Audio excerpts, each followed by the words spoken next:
Simple साधी गोष्ट आहे. ते शेंगा आहे कसल्याच्या वर त्याची उलटी बाजू सेफ दिला. या सेफवर आपण काय केलं ते काय माहिती टिकली आहे आपण देतात ते मध्ये उलट्या पेस्ट केलं का ते चिकटण्यासाठी.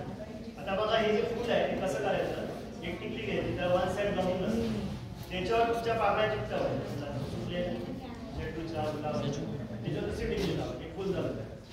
अशी ऍक्टिव्हिटी घेऊ शकतो परिसरातील उपलब्ध साधन कसं वाचायला. ओके हां त्याचप्रमाणे आता इथं सरांनी सुकलेले जी पानं फुलं जी आहेत गवत आहे त्याचा वापर करून सुंदर कृती केलेली आहे. पण पाना फुलांवर रंगकाम हे करून ठसे कामातून देखील आपल्याला विविध चित्र निर्मिती विविध आकृत्या तयार करता येतात. या ठिकाणी हे बघा कडुलिंबाच्या पानाला रंग दिला आणि त्याच्यापासून पोपट तयार ठसे हे ठसे कामातून देखील केलेलं आहे. पानाच्या ठसे कामातून देखील असं पद्धतीने आपल्याला रंग द्यायच्या आणि त्याचे ठसे घ्यायचे.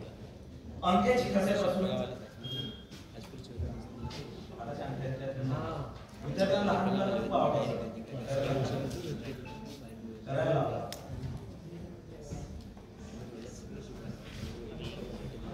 ते बघा